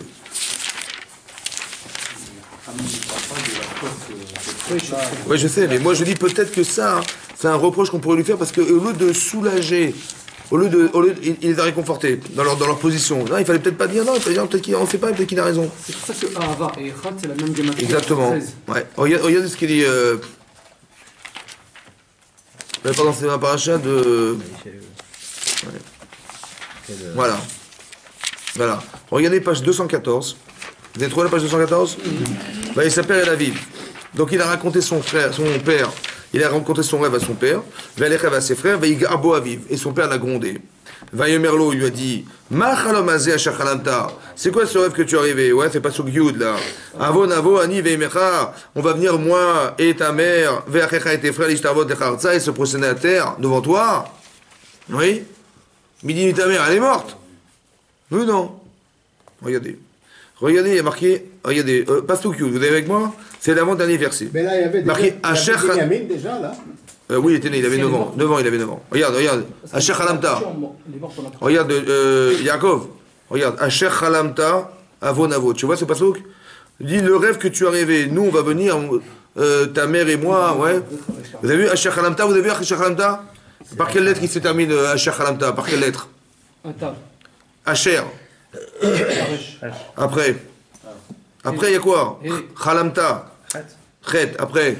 Lamed, Mem, Tavé, Rachel, Meta. Ah oui, d'accord. Asher Chalamta, Rachel, Meta. Ta mère, elle est morte, Rachel est morte. Qu'est-ce que tu racontes? Vous avez vu le remez? Il dit, mais ta mère, Rachel, elle est morte. Donc qu'est-ce qu'il veut dire, toi? Est-ce que Léa était vivante? Hein? Est-ce que Léa Oui, t'es vivant, bien sûr. C'est pas sa mère, rien. Mais c'était qui en vérité, la Minagma a dit Mère adoptive. qu'en vérité, c'était la mère adoptive, c'est Bila. Oui, c'est Bila. Parce que c'est elle qui l'a finalement adopté. Oui. Mais sauf que c'est elle qui voyait. C'est elle qui l'a vu. Mais son père, pour cacher, pour éviter d'amoindrir la haine, il a fait, qu'est-ce qu'il a fait? Il a dit, mais il dit des bêtises, son rêve, il est faux, vous inquiétez pas, c'est bidon. Ça va? Alors qu'après, il lui dit, mais lui, Shamar et Tadavar. Peut-être qu'il aurait dû dire, mais non, il a peut-être raison. C'est pas, attendez, on va voir. Mais alors pourquoi ils l'ont Tu vois? Et ça aurait permis à Yosef d'exister. Et il n'aurait pas vendu. Il a dit, papa, il a dit, on va attendre. Tu vois? Mais le fait qu'il ait dit, mais il a dit des bêtises, c'est-à-dire qu'il a conforté peut-être en disant ça, peut-être, hein, que maintenant il va dire, bah, tu vois bien, même papa il est d'accord que c'est bidon. Et donc il faut absolument le vendre. Il faut s'en débarrasser. Ils ont pas pensé le contraire. C'est un rêveur. Laisse tomber. Parce qu'il a dit que Yehuda va se prosterner. Ça veut dire que le roi d'Israël va se prosterner, c'est impossible. Tu vois? D'accord. Donc forcément il va dire, Mored Bemalchout. C'est dangereux. Il s'est rebellé, donc il faut absolument l'éliminer. Vous avez compris? Hein? Je pense toute la journée à prendre le pouvoir. Voilà. C'est un conquérant, monsieur Yosef est un conquérant. Il va détruire l'Israël à lui tout seul. Il y aura de toute façon permanent, en face de nous, il y aura toujours Yosef qui va être roi de quelque chose et Yehuda qui est roi de l'Israël. Et ça va être... Il faut arrêter ça. Donc c'est-à-dire il vaut mieux éliminer Yosef, tu vois, alors qu'en vérité, c'était pas ça le pshat. C'est dur. Tu as compris ça? C'est-à-dire que la haine, c'est une fausse interprétation. Vous avez compris? La jalousie, c'est une fausse interprétation. C'est-à-dire, qu'est-ce qu'il faut changer alors? Notre vision. La vision, Razak. Quand on fait Teshuvah, il faut changer sa façon de voir. Il faut aller chercher chez l'autre qu'est-ce qui le valorise. Tu vois? Pas qu'est-ce qui pourrait le détruire. C'est très facile de faire du Lachon Hara. C'est très compliqué de trouver les valeurs. Ah, si tu veux parler de quelqu'un, tu fais une paracha. Hein. 50 pages. Mais dire, qu'est-ce qu'il fait de bien? Qu'est-ce qu'il fait de bien? Attends, laisse-moi réfléchir. Qu'est-ce qu'il a de bien, ce monsieur? Qu'est-ce qu'il a de bien? Attends, laisse-moi réfléchir. C'est très facile de dire du mal. C'est très dur de dire du bien. Mais on t'a dit d'aimer comme toi-même. C'est-à-dire, mais tu vas vivre avec. Tu vas vivre avec. Pourquoi tu n'essaies pas de voir ce qui est valorisant, ce qui va enrichir ta relation plutôt que ce qui va détruire ta relation? Et nous, on s'amuse toute la journée à détruire la relation. Tu vois? C'est pour ça qu'il n'y a pas de Beth Amikdash. Parce que toute la journée, on peut dire du mal de lui, de l'autre, de machin. On a peur de lui parce qu'il n'est pas bien. Mais pourquoi tu vois le mal? Pourquoi tu n'essaies pas de trouver le bien? Essaie de t'associer au bien. Parce que tu vas t'enrichir parce que l'autre est différent, mais il est différent dans le bien, pas dans le mal. Ouais, non, là, bah. Et ce conflit-là, il crée des fractures. Et cette fracture, elle sépare les hommes et elle sépare la chaîne de nous. C'est comme ça. C'est pas une punition. On n'est pas puni. Simplement que c'est un système dans lequel on doit pouvoir vivre. Si tu veux que les Beth Amikdash soient reconstruits, et qu'on puisse être, en tant que Klal Israël, avoir le srout. C'est ça, Yehuda, de pouvoir se rassembler, d'être ensemble. Alors il faut que tous les éléments soient présents. Justement, lui non, lui oui, lui machin. C'est pas ça, vous avez compris? C'est ça qu'il leur a dit au départ, il leur a dit. Parce que ce que dit Yaakov, en vérité, ça a un sens pas seulement au moment, à un instant T où il l'a dit. Hein. Ça a un sens jusqu'à la fin des temps. Qu'à la fin des temps, c'est un remède pour dire à la fin des temps, il va falloir qu'on soit ensemble. C'est-à-dire qu'il n'y a pas de liste que l'autre y vit, tu vois. Quand tu vois des gens qui ne sont pas dans la Torah, par exemple, ça doit te déranger. Tu peux dire, bah écoute, le pauvre, il n'a pas de peau. Puis bon, j'ai peur pour moi, mes enfants, attends, laisse tomber. Plus je m'en éloigne, mais je me porte. Tu vois. C'est jamais. Peut-être qu'il va t'influencer dans le mal. Il faut mieux t'en séparer. On dit non, peut-être que j'ai quelque chose à lui apporter. Tu vois la différence, tu vois. Et de mettre en éveil ce qui dort chez lui, peut-être ça vaut le coup, non? Alors comment le Télim, il dit qu'il faut se séparer des méchants? Le premier Télim. Du rachat. Parce que si tu te sens pas en mesure de confronter, oui, évidemment. Est-ce qu'on est en mesure de confronter tout le temps aux gens? Non, il y a des gens qui sont sûrement capables de le faire. Après, si on se sent pas capable, je me sens pas capable, je dis, bah bien sûr. Comme tu vas voir une chose, tu vas comprendre que des fois, la mitzvah de l'un, c'est la vera de l'autre. La mitzvah de l'un, c'est la vera de l'autre. C'est le manque de connaissances. Manque de connaissances. Dam aléachim la pécoros, c'est-à-dire qu'il faut être racham pour savoir quoi dire aux gens qui sont éloignés de la Torah. C'est pas simple. Ouais. Mais il faut apprendre, il faut savoir, il faut mesurer, il faut être capable, il faut être psychologue. Donc c'est des qualités qu'on n'a pas tous. Alors on laisse à ceux qui sont capables de le faire. Mais, et même à la limite, il vaut mieux ne rien dire. Parce que si je me présente comme un religieux et je vais dire des bêtises, il va dire, tu vois, les religieux disent des bêtises, il va cicatriser ça maintenant. Tu vois? Il va mieux se taire. Mais encore une fois, il faut savoir quelle est sa position. Et pas se prendre pour ce qu'on n'est pas. C'est pareil. Sois fier de ce que tu es, mais ne sois pas fier de ce que tu sais pas faire. Mais ça, c'est ça, d'aimer son prochain comme soi-même. Qu'est-ce que tu peux aimer chez l'autre? Et ce que tu peux aimer chez toi, tu le transfères. Bah, tu dis, bah, si je sais ce que j'apprécie c'est moi parce que j'ai des valeurs, bah, je peux les voir chez les autres. Bah, c'est ça que tu vas l'aimer comme tu t'aimes. que tu as bien en toi. Mais est-ce que quand tu vois que tu détestes les gens, c'est que peut-être que tu te détestes toi-même. Tu t'apprécies pas, de dire, mais comme je suis nul et je suis bidon et je suis machin, et je vois que du mal en moi, ben je vois que du mal chez les autres aussi, c'est pareil, vous avez compris, c'est le regard négatif qu'on a qu'on transfère sur l'autre. Et donc on n'est pas capable de voir bien les gens. Quand la lune elle a dit, mais à quoi ça sert d'eux? Mais pourquoi tu vois de cette manière-là? Parce que peut-être, comme tu dis, l'orgueil, l'orgueil, peut-être, tu as un défaut, et ce défaut, il te permet pas de voir bien l'autre. Donc tu vas dire, pourquoi deux? Mais tu pouvais pas voir que ta fonction était différente.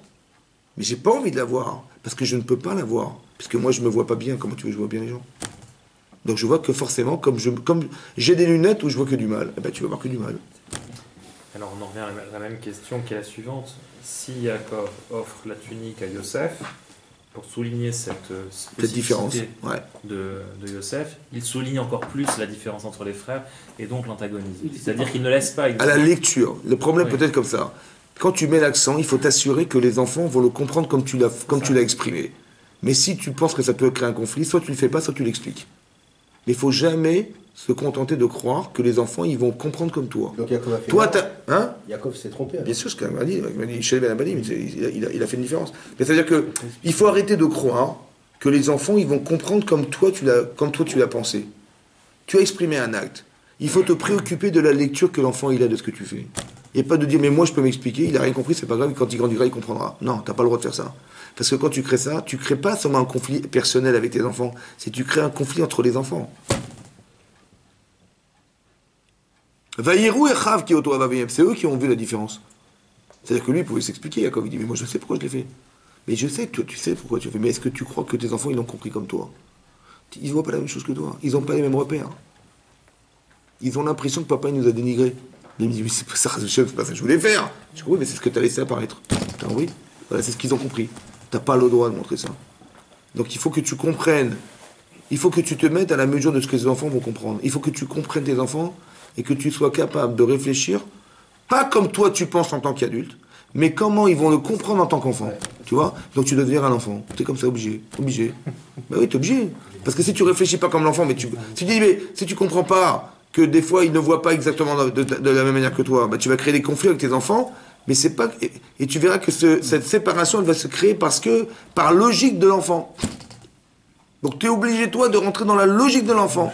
Pas de faire selon ta pensée, toi, d'adulte et de père et de je sais pas quoi. D'aimer comme soi-même. C'est ça qui est un claque à Torah. D'aimer comme soi-même. Tu t'aimes toi, tu sais toi t'aimer, tu sais pourquoi tu t'aimes, tu sais pourquoi tu t'apprécies. Bah, essaie de rentrer dans la logique et dans l'appréciation de l'enfant et tu verras que des fois c'est pas plaisant. C'est pas plaisant de voir qu'on est séparé des autres. C'est pas plaisant de voir qu'on est quelque part dénigré par son père. C'est pas plaisant de voir que sa différence, ça nous dérange. C'est pas plaisant. Mais toi, tu dis, mais moi, j'ai pas voulu faire dans ça. Mais oui, j'ai compris, parce que toi, tu le fais, mais l'autre, il le vit. Il le subit. Mets-toi dans la place de celui qui subit tes choix. Et tu verras que, tu vois, et quand tu comprends comme ça, mais t'es entier. Parce que toi, tu es le père et tu es à la fois l'enfant. Mais où est-ce qu'il y a une séparation? Il n'y a pas de séparation. C'est ça le Mashiach, vous avez compris? C'est d'arriver à voir d'avoir la perception de celui qui agit et de celui qui en est victime. Alors comment faire comment aider ceux qui ne s'aiment pas? Hein? Comment aider ceux qui ne s'aiment pas? Nous-mêmes, on ne s'aime pas parfaitement. Nous-mêmes, on n'est pas tout à fait parfaitement clair avec nous-mêmes. C'est ça, Torah Tavlin, la Torah du Tavlin. La Torah, c'est un remède. C'est quoi un remède? Plus tu vas... Moi, j'ai toujours expliqué dans les shiurim, quand tu dis je n'aime pas quelqu'un, c'est pas la personne que tu n'aimes pas, c'est sa façon de penser que tu n'aimes pas. Et donc il faut bien comprendre que tu dis ce type-là je ne le supporte pas, et j'ai de la haine, de la jalousie vis-à-vis de lui. Non, c'est pas vis-à-vis de lui que tu as haine, c'est vis-à-vis de la différence. Oui. Non. Donc si toi tu regresses la différence, que tu dis ce type-là c'est un rachat, qu'est-ce qu'il rachat chez lui? Il agit mal. Mais qu'est-ce qui fait agir mal? Parce qu'il pense mal. Donc change la façon de penser, pourquoi tu changes la personne? Nous on veut changer les gens, nous, mais non, change la façon de penser. Manifestement, il a une logique qui détériore leur âme. Il y pense, hein? Si tu changes la façon de penser, non, mais nous, qu'est-ce qu'on fait? On détruit la personne parce qu'elle pense pas comme moi. Mais non, ne détruis pas la personne. Amène-la à penser comme toi. Il faut la reconstruire, pas la détruire. Qu'est-ce qu'on fait, nous? C'est quoi là? Je vais le voler, je vais lui prendre son argent, je vais prendre sa femme, je vais prendre son machin. Mais pourquoi? Ouais. D'accord? Donc, mais c'est la façon de penser qui dit, mais le monde a été créé pour moi, donc c'est normal que je lui prenne sa part, évidemment. Je préfère m'enrichir avec la sienne que de vivre mal avec la sienne. Tu vois ou pas? Mais cette façon de penser, c'est une façon... Il faut changer la manière de voir. Tu vois? C'est pour ça qu'Abraham Avinu, il n'a pas pensé détruire l'homme. Il a dit, laisse-moi le corps d'influence pour changer la façon de penser des gens. Et si tu arrives à changer la modalité de la façon, bah, tu vas devenir un tzaddik, tu vois. Un rachat n'existe pas en fait. On est rachat parce qu'on pense mal. Parce qu'on est égoïste, parce que le centre du monde c'est soi, parce que le monde n'a de sens que pour soi. C'est ça rachat. Mais en vérité, si tu dis, mais non, le monde c'est le chesed, le monde il vaut mieux partager ta vie avec quelqu'un que de le priver de sa propre vie. Parce qu'au final tu seras seul. Mais l'otov, iot levado. Hachem, il est depuis le départ, ça n'est pas bien d'être seul. Mais moi, je croyais que le monde a été créé pour moi, mais au final, tout le monde entier, c'est tous des abrutis, et il n'y a que moi qui comprends des choses. Mais au final, qu'est-ce que t'es? Au final, t'es seul. Mais l'otov, iot levado, ça n'est pas bien d'être seul. C'est un principe de base. C'est-à-dire que plus tu te sens seul, plus tu sens que tu n'es pas tov. Quand on fait du lashon hara, au final, on est combien? On est tout seul. Parce que l'autre, c'est un abruti, l'autre, il comprend rien, l'autre, il est bête, l'autre, il évite de fréquenter ça. Au final, il y a combien? Mais je suis tout seul. Mais c'est l'otov. Parce qu'au final, t'es seul. L'otov yot levado. Tu as compris? Le seul qui est levado, c'est Hachem. En od levado. Il n'y a que lui. Il n'y a que lui qui peut dire qu'il est seul. Parce qu'il est indépendant, il ne dépend de rien. Mais toi, tu dépends de tout le monde. Et toi, tu voudrais croire que tu es comme Hachem, c'est n'importe quoi. C'est ça la destruction du temple. C'est ça qui nous détruit et c'est ça qui pourrait nous construire. Quand on a compris qu'on n'est pas seul, et qu'on ne peut pas vivre seul, et qu'on ne peut pas se passer des autres, c'est là qu'on devient fort. Et c'est là que c'est logique. Et là, Hachem, il est shochen shrinado. Mais quand on est seul, c'est pas tov. Donc, c'est pas tov. Hachem, il a dit qui tov. Donc, c'est-à-dire qu'il est tov, Hachem. Donc, quand je suis seul, je ne suis pas avec Hachem. Bah, bien sûr. Donc, le Beth Amikdash, il saute. C'est ça qu'il a vu quand il a vu ses frères. Il a pleuré sur le Beth Amikdash. Il a eu un roi HaKodesh. Il lui a montré, regarde, il a vu que la tchouva qu'il a organisé Yosef avec ses frères, ça a été jusqu'à au Beth Amikdash. Et la Sinat Kelam, elle est jusqu'à aujourd'hui. Parce qu'on n'a pas rencontré le Beth Amikdash. C'est-à-dire qu'il faut reconstruire, c'est ça qu'il a dit. Rassemblez-vous, soyez ensemble, comprenez la différence, de vos différences et rassemblez. Et plus on est en conflit de différences, et plus on se trompe. Vous avez compris? Razak.